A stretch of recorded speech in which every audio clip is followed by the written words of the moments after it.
Don't play loud music in public without earphones. Kahit sa public, ang ingay-ingay ng kanilang speaker, ang ingay-ingay ng kanilang gadget. Parang wala silang nakikita na ibang tao. Alam mo, madalas ko yan na-experience sa restaurant. Sa restaurant, grabe, ang loud ng music. Kaya minsan nakaka-stress. Kasi gusto mo sana mag-enjoy yung moment, yung silence. Pumunta ka doon sa lugar na yon, sa restaurant na yon para i-treat ang sarili mo.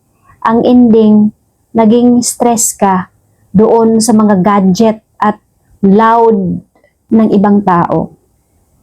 Kasi yung mga tao na yon hindi marunong mag-considerate. Hindi alam nila baka yung tao na katabi nila, katapat nila sa restaurant ay may pinagdadaanan. Kaya nandoon para mag-meditate. Nandoon para mawala yung problema. Ang ending, dumami pa yung problema, dumami yung stress kasi sa ingay. Hindi lahat may interest sa mga pinapanood mo. Maging sa jeep man yan, bus, waiting area, o sa bahay ninyo. Ang bahay ay dapat source of energy, source of peace. Hindi yung energy na ingay ha, yung tunay na energy nandoon sa silence. Yun ang tunay na energy, nandoon sa silence. Kasi yung nandoon sa silence ay meditation, reflection, critical thinking, o ano ba yung mga ginagawa sa silence.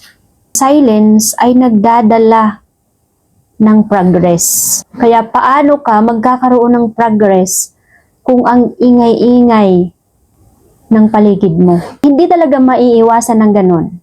Kasi nangyari yan sa akin.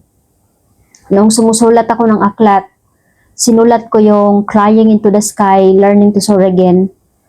Kapag nagsusulat na ako, nagbe-brainstorming, yung katapat namin na bahay, ang ingay mag-play ng music.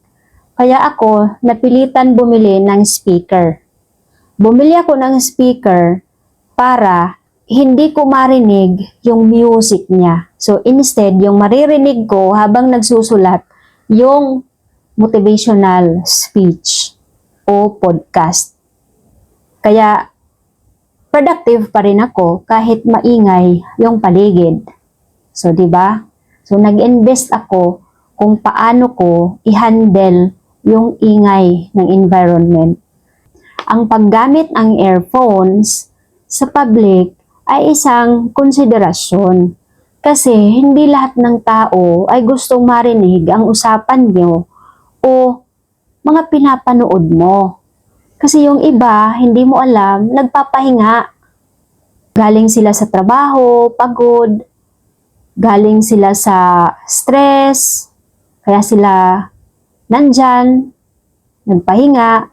Kaya dapat isipin mo rin na magkaroon ng konsiderasyon para sa ibang tao.